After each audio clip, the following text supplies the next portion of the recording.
Hello guys, welcome to our channel. This is Teja. So Vizag Satya.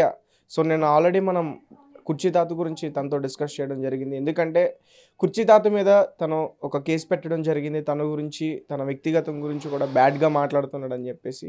So మరి ఇప్పుడు వైజాగ్ సత్య ఆ కుర్చీ తాత అన్న మాటల్ని వెనక్కి తీసుకుని సో మరి తనకి బెయిల్ ఇప్పిస్తాడా, ఆ కేసుని విత్డ్రా చేసుకుంటాడా?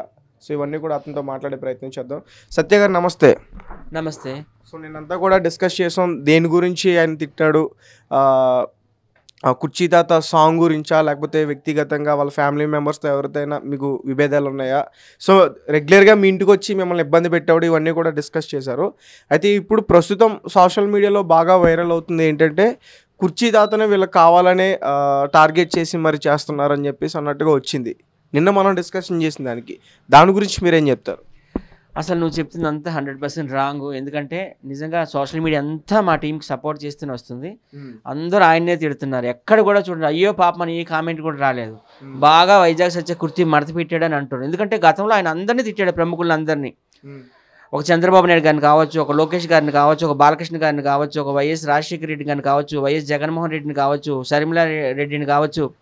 ఇంకా సినిమా రంగంలోకి వస్తే పవన్ కళ్యాణ్ గారిని కావచ్చు, చిరంజీవి గారిని కావచ్చు, నాగార్జున గారిని కావచ్చు, ఇంకా ఇక్కడ కేసీఆర్ గారిని కావచ్చు, కేటీఆర్ గారిని కావచ్చు, కవిత గారిని కావచ్చు. ఆయన ప్రతి ఒక్కరిని తిట్టుకొనే ఉంటాడు ఆయన. సో ఆయనకి ఎవ్వరూ సపోర్ట్ చేయడం లేదు. ఆయనకి నాకు ఎక్కడ చెడిందంటే, ఆయనకి నేను ఇప్పుడు మహేష్ బాబు గారి ఇంటికి తీసుకెళ్ళి ఇల్లు ఇప్పించాలంట. మహేష్ బాబు గారు నీకు ఎందుకు ఇల్లు ఇప్పిస్తారు?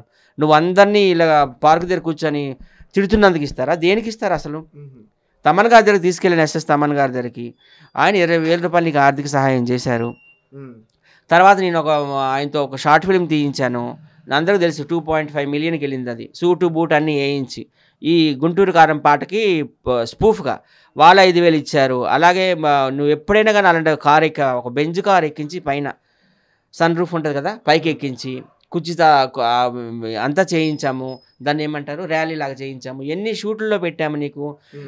పెద్ద పెద్ద స్టార్ హోటల్కి నువ్వు ఎప్పుడైనా వెళ్ళి భోజనం చేసావు? మేము వెళ్ళి స్టార్ హోటల్లో మాతో పాటు భోజనాలు ఇప్పించి మేము ప్రమోషన్ చేస్తే నీకు కూడా డబ్బులు ఇప్పించాము, ఇంటర్వ్యూలు చేయించాము. కానీ ఈరోజు నన్ను ఇట్లా బ్లేమ్ చేస్తుండు. బ్లేమ్ అంటే ఇంకేం కాదు, మహేష్ బాబు ఈయనకి ఇల్లు ఇవ్వాలంట. మహేష్ బాబు ఈయనకి ఎందుకంటే ఇల్లు ఇస్తాడు? ఆయనకేం సంబంధం? ఏమైనంటే మహేష్ బాబు గారు నా 100 కోట్లు సంపాదించాడు, నా డైలాగ్ పెట్టి 200 కోట్లు సంపాదించాడు, 300 కోట్లు సంపాదించాడని పవన్ కళ్యాణ్ తిట్టినట్టే మహేష్ బాబుని కూడా బ్లేమ్ చేయడం ప్రారంభిస్తున్నాడు. రేవంత్ రెడ్డి గారిని కూడా మొన్న ఒక ఇంటర్వ్యూలో అంటున్నాడు 6 నెలలు ఆయన దించేస్తాను అది ఇదని.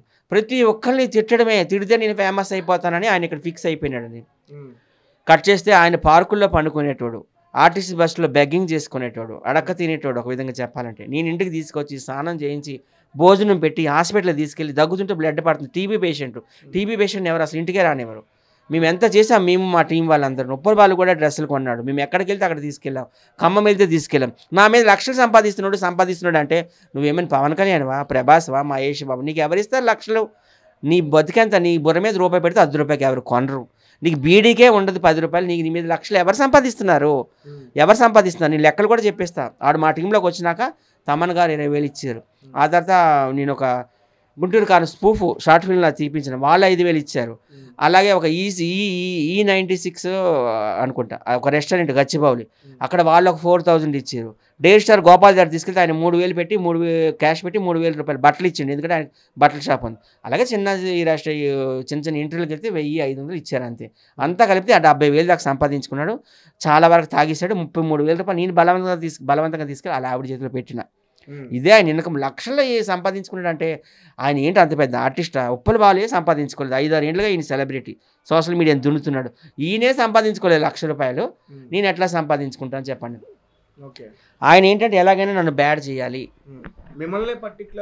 మమ్మల్నే కాదు కదా, అందరినీ తిడతాడు కదా ఆయన. బరిలాకని తిట్టలేదా? బిగ్ బాస్ విన్నర్ ఎవరు? రైతు బిడ్డ పల్లవి ప్రశాంత్ తిట్టలేదా? పవన్ కళ్యాణ్ గారిని తిట్టలేదా? నాగార్జున గారిని తిట్టలేదా? ఎవరిని తిట్టలేదు ఆయన. ప్రతి ఒక్కరిని తిట్టడమే టార్గెట్గా పెట్టుకున్నాడు. నేను తిట్టి ఫేమస్ అయిపోతుంది. నాలో ఏ టాలెంట్ లేదు. ఈ నోరు ఉంది, మూసీ నదులు అంటే నోరు. ఈ మూసీ నదులు అంటే నోరే నా ఆయుధం అని అనుకున్నాడు, ఫిక్స్ అయిపోయినాడు. అంతే. మీకు అందరికీ తెలుసండి, ఇంతకుముందు ఇంటర్వ్యూలో ఏమనేవాడు? సత్య నాకు దేవుడు, గాడ్ ఫాదరు. ఒకప్పుడు మీ ఇద్దరే కలిసి ఇంటర్వ్యూలు కూడా ఇచ్చారు కదా. ఒకప్పుడు నేను పావలా ఫేమస్ ఉన్నాను, నీకు కూడా ఇచ్చాం కదా ఇంటర్వ్యూ రెడ్ టీవీకి వచ్చి. పావలా ఫేమస్ ఉన్నాను, రూపాయి ఫేమస్ చేసిండు. ఆయన దేవుడు, ఆయన చల్లగా ఉండాలి అన్నాడు. ఈరోజు ఏమో సత్య దొంగ, ఫ్రాడ్ అని ఎందుకు అంటున్నాడు? నాకట కాలు ఎరగొడతాడట, చెయ్యి ఎరగొడతాడట, రౌడీలు పెట్టి మర్డర్ చేయిస్తాడట. నేను ఆల్రెడీ 4 మర్డర్లు చేస్తా వరంగల్లో, నేను రౌడీ షీటర్ను, నేను సొంత బావమరిదిని కుర్చీ మడత పెట్టి చంపిన అని ఏవేవో పిచ్చి పిచ్చిగా వాగుతున్నాడు. ఇంకా విసిగిపోయి నేను వెళ్ళి కంప్లైంట్ ఇచ్చాను. పోలీసులు వచ్చారు, కుర్చీ మడత పెట్టి లోపలికి తీసుకెళ్ళి కుమ్మారు. నాకు స్టేట్మెంట్ కూడా తీసుకున్నాను. ఆ స్టేట్మెంట్లో మీలాంటి యూట్యూబర్ని బ్లేమ్ చేస్తుండు. ఏమంటుండు, యూట్యూబర్స్ ఏనండి నాకు క్వార్టర్ ఇచ్చి తాగించి తిట్టమంటారు, డబ్బులు ఇచ్చాను, మిమ్మల్ని బ్లేమ్ చేస్తుండు. ఇప్పటికైనా యూట్యూబర్స్ దయచేసి తెలుసుకోండి, ఇలాంటి వాళ్ళకి దూరం పెడితే మంచిదని నేను అనుకుంటున్నా. మీరేమంటారు బాలు గారు? ఒక విషయం చెప్తారండి, ఆయన తాగితే ఏం ఆడుతారో ఆయనకే తెలియదు. ఆయన డ్రింకర్, ఆడుకుంటాడు. సాయంత్రం కాగానే కోటర్ కావాలి, సాయంత్రం కాగానే సిగరెట్ కావాలి. ఆయన పొద్దునుంచి సాయంత్రం వరకు జేబులో 1000 రూపాయలు అంటే పిచ్చెక్కిపోతాడు. ఆయన మినిమం 1000 రూపాయలు జేబులు ఉండాలి. ఆ కోటర్ బాలంటే తెప్పించుకుని 200 తీసుకుంటాడు. మా మీనే బ్యాడ్గా చెప్తాడు. వైజాగ్ సత్య వల్ల ఆయనకు రూపాయి లాభం వచ్చింది మార్కెట్లో. కుర్చీ మడత ఒక మహేష్ బాబు సినిమాలో ఆయన డైలాగ్ యూజ్ చేసుకున్నారంటే అంత పెద్ద హీరో పక్కల గ్రేట్ అనుకోవాలి. ఆయన పార్కులో వండుకునేటోడు, తీసుకొచ్చి అన్నం పెడితే సత్యమైన బ్యాడ్ చేయడం. ఏమైనా ఈ ఇంటర్వ్యూ ఉంది తీసుకెళ్తే 1000 ఇస్తారంట, తాత నీకు వస్తావా అంటే వస్తాడు. మధ్యలో అవుతాడు, నాకు ఇంకొక 1000 రూపాయలు కావాలి, ఇస్తాను నేను ఇస్తాను ఇంటర్వ్యూ అని చెప్పి 1000 రూపాయలు తీసుకుంటాడు. మధ్యలో మళ్ళీ ఇబ్బంది పెడతాడు, మనుషులను ఇబ్బంది పెడతాడు. పవన్ కళ్యాణ్ తిట్టాడు, చిరంజీవిని తిట్టాడు, కేటీఆర్ని తిట్టాడు, వైఎస్ఆర్ రాజశేఖర్ని తిట్టారు, జగన్ని తిట్టాడు, మా రేవంత్ రెడ్డిని తిట్టాడు, ఎంతమంది నన్ను తిడతాడు. ఆయన ఎందుకు తాత, నేను అడిగిన తాత ఎందుకు అలా తిడుతున్నావు, అందరిని తిడతావు, నేనేమన్నా అలా తిడతావు మార్కెట్లో అంటే, వాళ్ళు అలా తిడితే మనం ఫేమస్ అవుతాం అంటాడు. అంటే ఒక మనిషిని తిడితే ఫేమస్ అవుతారా? అదేంటండి, మన సొంతంగా మనం కష్టపడి మనం ఏంటో మనం బతకాలి. ఒక మనిషిని బ్లేమ్ చేస్తే ఏమొస్తుంది? తప్పు కదా అట్లా. మనంతా మనం టాలెంట్తో ఫేమస్ కావాలి. ఒకరిని తిడితే ఫేమస్ కావడం కరెక్ట్, తిట్టు అలా తిట్టడం కరెక్ట్ కాదు. ఈరోజు వైద్య సత్తా నా వల్ల లక్షలు ఎవరిస్తారండి? ఆయన లక్షలు ఏం రాజమౌళి చిరంజీవి మూవీలో చేసిండా? ఒక 200 సినిమాలు చేశాడా? 300? ఆయన చేసిన సినిమాలో చిన్న డైలాగ్ వాడుకుంటు. ఆయన ఏ సినిమాలో కనిపించాడు? ఏ సీరియల్లో కనిపించాడు? ఒక జబర్దస్త్లో కనిపించాడా? పోనీ ఒక పటాస్లాగా నేను అన్ని షోలు చేశాను. ఆయన ఏ షో చేశాడు ఒకటి చెప్పండి? యూట్యూబ్లో తప్ప ఆయన ఏదైనా షోలో కనిపించాడా ఇప్పటి వరకు? కనిపోయింది, ఎట్లా సెలబ్రేట్ అవుతాడు? లక్షలు ఎవరిస్తారండి? మేమే ఇంత ఫేమస్ అయినా మాకే లక్షలు ఇవ్వట్లేరు, ఆయనకు లక్షలు ఎందుకు ఇస్తారండి? ఇండస్ట్రీ అనేది జస్ట్ ఫేమ్ కోసం వాడుకుని వదిలేస్తారు.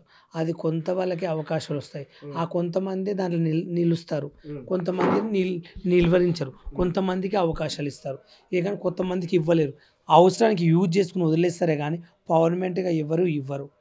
ఎక్కడైనా దొంగలే, మంచి వాళ్ళు ఎవరూ లేరు సమాజం నాకు తెలిసినంత వరకు. ఫేమ్ ఉన్నంత వరకే వాడుకుంటారు, ఫేమ్ పోతే ఎవరు దేకడు.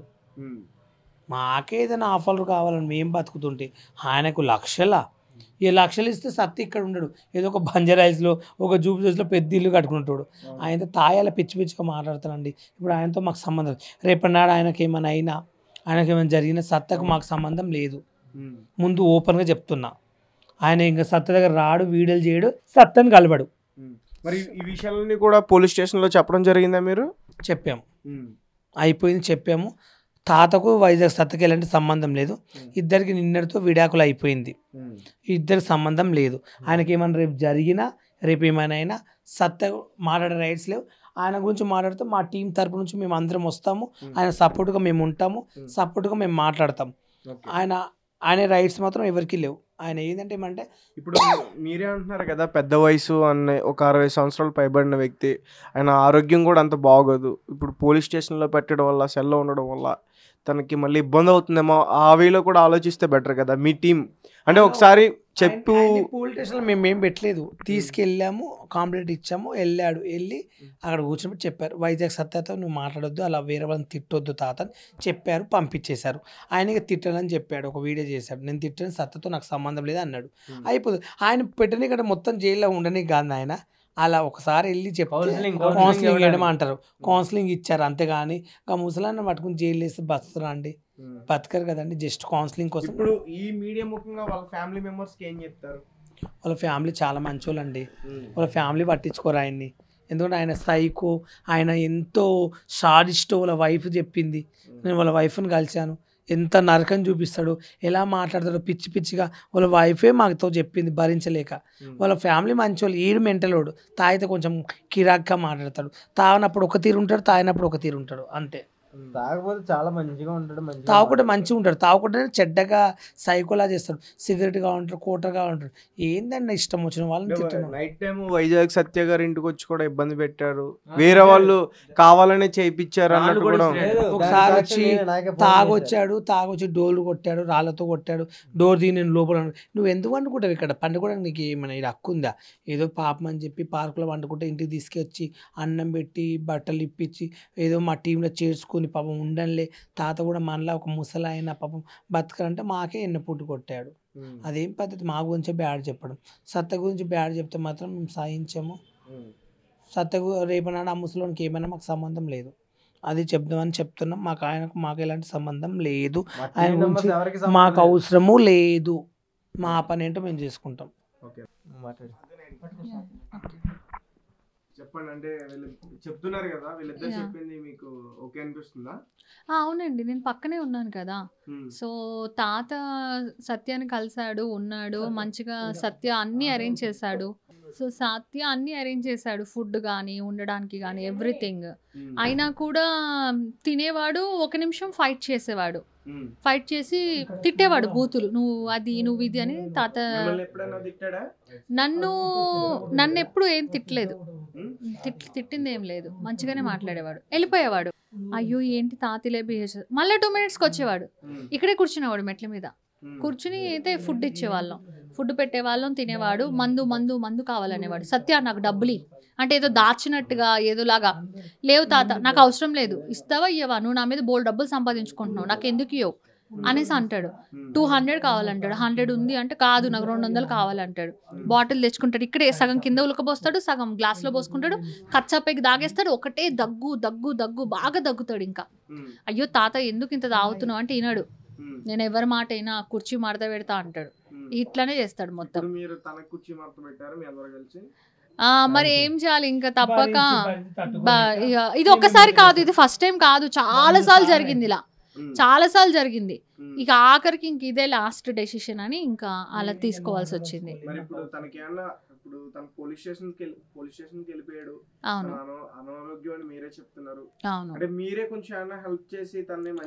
ఆయనకు ఒంట్లో ఓపిక లేక.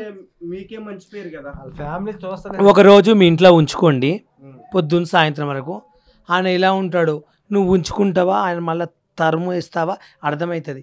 మేము భరించలేకనే వదిలేస్తున్నాం ఆయనని. నువ్వు ఒకరోజు భరిస్తే నీకు అర్థమవుతుంది. మేము భరించలేక ఇన్ని రోజులు ఏగి మా రూమ్లో ఉంచుకొని అన్నం పెట్టి బట్టలు ఇప్పించి అవన్నీ చేసి మాకే తప్పయింది, మా చెప్పుతో మేమే కొట్టుకున్నట్లయింది.